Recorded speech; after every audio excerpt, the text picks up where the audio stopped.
इस सेशन में बच्चों हम लोग एरिया निकालना तब सीखेंगे जबकि हम दो कर्व्स का इंटरसेक्शन लेंगे। ठीक है, इसके पहले हम लोगों ने एक कर्व, कोई भी कर्व था उसका एक्स एक्सिस या किसी लाइन के साथ इंटरसेक्शन में हम लोग निकालते थे। इसमें हम लोग दो कर्व, तो जैसे देखिए कि दिया हुआ है ये है y is equals to F X एक कर्व है और दूसरा है y is equals to G X एक कर्व है। तो ये आपको क्लियर दिख रहा होगा। अगर हमें इनके इंटरसेक्शन का एरिया निकालना, मतलब कि पूरा ये हिस्सा हमको इसका एरिया निकालना है। और इसमें लिमिट्स क्या है, x is equals to A से लेके x is equals to B के लिए। तो इसमें ये बिल्कुल क्लियर है कि अगर हम एक पतली स्ट्रिप मान लें जिसकी की चौड़ाई dx है, तो इसकी ये जो लंबाई होगी ये y होगा, ये हो जाएगा क्योंकि ये इस पॉइंट पे, क्योंकि हमको ये हाइट चाहिए, अभी तक हमें पूरी हाइट यहां तक हम लेते थे, तो इस हाइट का मतलब है दिस माइनस दिस। तो ये हाइट क्या है, y is equals to F X, और ये हाइट क्या है, y इज इक्वल्स टू, इसकी अगर सीधे में देखें तो जी एक्स। मतलब कि यहाँ पे इस y की वैल्यू क्या होगी, इसमें से इसको माइनस करेंगे, that is F X minus G x.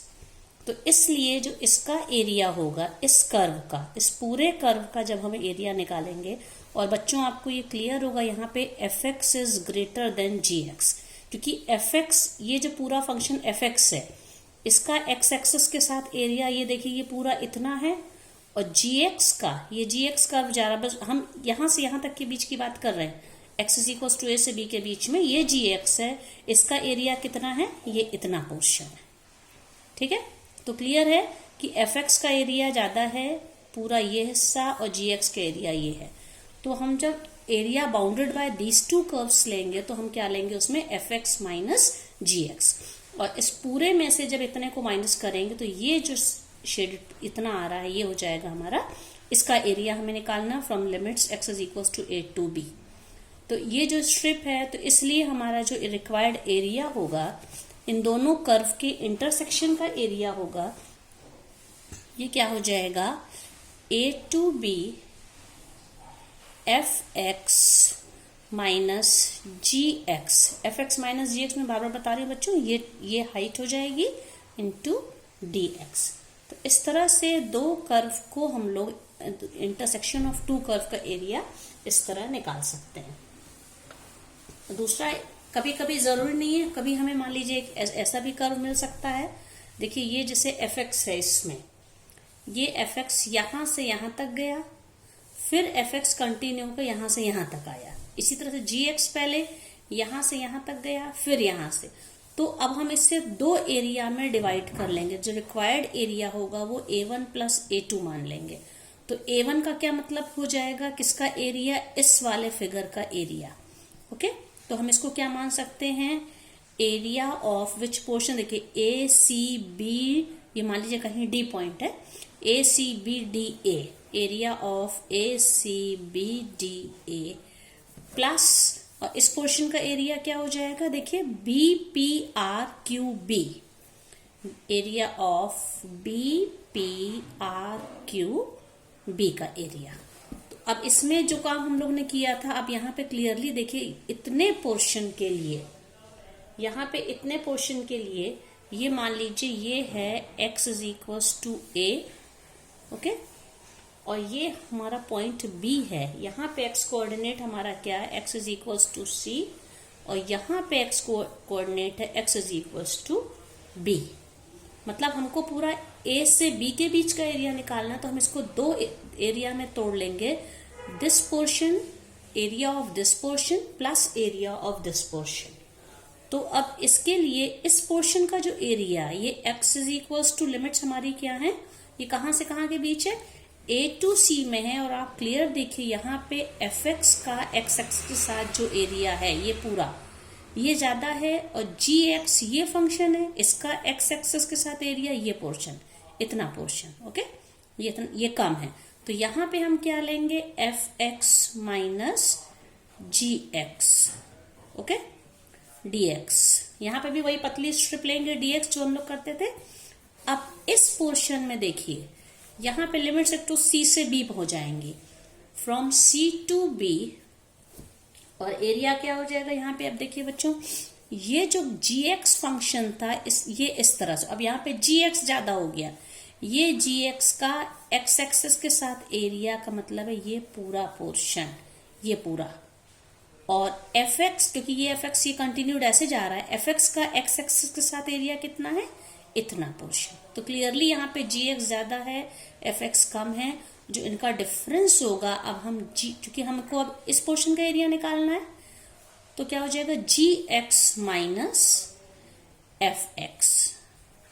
Okay, तो ये नेचर इंटू dx, इस तरह से हम दो हिस्से में तोड़ लेंगे, इसका एरिया अलग निकालेंगे, इसका एरिया अलग निकालेंगे और इसको ऐड कर देंगे। और लिमिट्स भी आप देख लीजिए, जिन दो के बीच वैल्यू रहेगी, तो ये नेचर ऑफ द कर्व पे डिसाइड करेगा कि fx माइनस gx लेना है या gx माइनस fx हम लोगों को लेना है।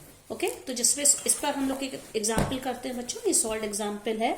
दो यहाँ पे कर्व्स हैं, एक है y is equals to X square और दूसरा कर्व है y square is equals to x। इन दोनों कर्व से मतलब इन दोनों कर्व्स के इंटरसेक्शन से हमको एरिया निकालना है। ठीक है, तो आप देखिए ये दो कर्व पहले तो कैसे होंगे, ये ओरिजिन है, ये y एक्सिस है, ओके, और ये x एक्सिस है। हाँ, तो अब देखिए ये हम आप लोगों ने 11th क्लास में सब पढ़, इक्वेशन से आप डिसाइड कर सकते हैं कि ये पैराबोला की इक्वेशन है और इसका कैसे बनेगा। तो y square is equals to x, ये क्लियरली देखिए बच्चों, ये y स्क्वेयर इज 4ax जो स्टैंडर्ड फॉर्म होती है, एक ऐसा कर्व होता है जिसका कि वर्टेक्स ओरिजिन पे होता है शीर्ष उस पैराबोला का। ये कौन सा है, ये हमारा है y square is equals to x। ठीक है, और दूसरा कौन सा कर्व है, X square is equals to Y. तो क्लियरली देखिए X square is equals to Y जो कर्व बनेगा ये ऐसा बनेगा, X square is equals to Y. तो हमें क्या करना है, इन दोनों के इंटरसेक्शन का, इन दोनों का कर्व निकालना है। लेकिन अब हम जब भी इंटरसेक्शन का एरिया निकालेंगे तो हमें दो वैल्यू चाहिए जिनके बीच इनको इंटीग्रेट करके लिमिट्स लगानी है। तो आप क्लियरली देखिए इन दोनों के पॉइंट ऑफ इंटरसेक्शन क्या होंगे, एक तो 0 0 दिख रहा है, ओरिजिन से दोनों एक दूसरे को कट, दूसरा ये जो पॉइंट है इसका हमें पॉइंट ऑफ इंटरसेक्शन निकालना पड़ेगा।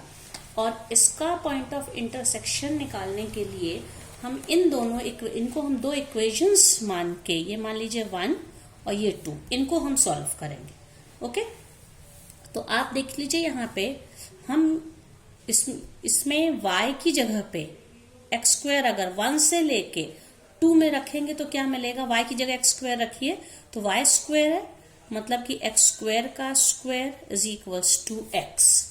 तो x to the power 4 is equals to X. बच्चों इसमें कभी भी आप इसको कैंसिल नहीं कर सकते हैं, यहां से आपने काट दिया। आप क्या करेंगे, x4 minus X is equals to 0, x common लीजिए, एक्स क्यूब माइनस ये हो जाएगा 1 इज इक्वल्स टू 0। तो दो वैल्यू मिल गई, एक तो x इज इक्वल्स टू 0, एक X cube minus 1 is equals to 0।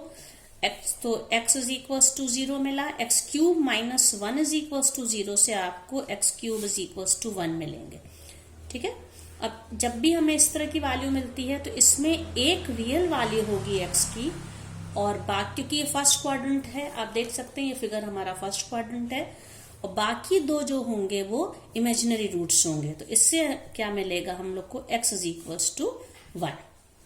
तो इसका क्या, अब देखिए x इज इक्वल्स टू 0 है तो वैल्यू इन दोनों में कहीं पर भी रख दीजिए, x इज 0 रखिए तो इससे क्या हमको मिलेगा, y इज इक्वल्स टू 0। और जब x 1 है कहीं पर भी आप x की वैल्यू 1 रखिए तो y की वैल्यू भी आपको 1 मिल जाएगी। ठीक है, तो y इज इक्वल्स टू 1। तो हमारा पॉइंट ऑफ इंटरसेक्शन इन दोनों कर्व का, प्रतिच्छेद बिंदु जिनको हम कहते हैं, point of intersection of to curves क्या हो जाएगा, एक तो 0 0 दैट इज ओरिजिन और दूसरा 1 1। ठीक है, तो ये 1 1 देखिए आप, ये जो पॉइंट है ये है 1 1, मान लीजिए ये पॉइंट A है। तो इसका क्या मतलब हो गया, अब हमें इसका जो ये जो शेडेड रीजन है दोनों के कर्व्स के इंटरसेक्शन का निकालना। एक तो आप बच्चों इसमें ये देख लीजिए कि ये जो फंक्शन है इसमें हम आप ये जो वाला जो curve y square is equals to x है, ये इसका x एक्स के साथ अगर मान लीजिए इस पर्टिकुलर पॉइंट तक का हम एरिया लें तो ये पूरा पोर्शन इसका होगा, ठीक है, ये पूरा पोर्शन। और ये वाला जो curve x square is equals to y है, इसका हम इस 0 to 1 के बीच, इस लिमिट्स के बीच अगर हम लें तो ये वाले कर्व का x एक्सिस के साथ जो एरिया है वो ये पोर्शन होगा। तो क्लियरली आप देख लीजिए यहाँ पे कि y square is equals to x जो फंक्शन है ये इसका area bounded by x axis I means, ठीक है। तो अगर हम इसको y square is equals to x को हम मान लेते हैं fx, ठीक है, और x square is equals to y जो कि ये वाला कर्व जा रहा है ये, इसको हम मान लेते हैं gx। तो आप देख ले सकते हैं इस वाले कर्व का एरिया पूरा x एक्सिस के साथ इस वाले कर्व के area bounded by x axis इससे ज्यादा है। तो हम कह सकते हैं fx is greater then gx। ये फिगर से ही डिसाइड होगा बच्चों कि कौन ज्यादा है कौन कम है। इसलिए रिक्वायर्ड एरिया जो हो जाएगा एरिया ऑफ शेडेड रीजन हो जाएगा, ठीक है, रिक्वायर्ड एरिया हो जाएगा। अब ये लिमिट्स क्या होंगी 0 से 1, 0 to 1 fx मतलब कि y square is equals to x, gx means x square is equals to y dx, ये हो जाएगा। और इसको जब हम लोग सॉल्व करेंगे तो ये क्या हो जाएगी वैल्यू। अब fx देखिए क्योंकि fx in terms of y है, ओके, 0 to 1 ये 1 है। fx को हम लोग क्या से लिख सकते हैं y dx, और fx हमारा ये था यहाँ पे y square is equals to x, इसका मतलब है y is equals to plus minus root X, okay. हम फर्स्ट क्वाड्रेंट की बात कर रहे हैं इसलिए सिर्फ हम हर जगह पॉजिटिव साइन लेंगे हम लोग। तो fx को क्या लिख लेंगे रूट x dx, ठीक है, ये हो जाएगा माइनस, इसी तरह से ये क्या हो जाएगा ये वाला पोर्शन 0 to 1, और gx हमारा क्या है ऑलरेडी ये x स्क्वायर है ही है, तो ये हो जाएगा x स्क्वायर dx। तो जब हम इसको सॉल्व करेंगे इसका इंटीग्रेशन क्या हो जाएगा रूट x मतलब x to the power 1/2, x to the power 1/2 का इंटीग्रेशन क्या हो जाएगा 2/3 x to the power 3/2 from 0 to 1 minus x square का क्या होगा 1/3x क्यूब 0 to 1, ओके। तो यहाँ पे ये नंबर कॉमन हो जाएंगे। इसको अब जब हम लोग इसको सॉल्व करें कि 0 रखने से तो पूरी वैल्यू 0 हो गई, ये काम आप लोग कई बार कर चुके हैं। 1 रखने से x की वैल्यू 1 रखने से ये वैल्यू 2/3 इंटू 1 माइनस 0, एक वैल्यू ये है, और 1/3 यहाँ पर भी 1 रखिए इंटू 1 माइनस 0, तो क्या हो जाएगा ये 2/3 माइनस 1/3 दैट इज 1/3, ये इसका आंसर हो जाएगा।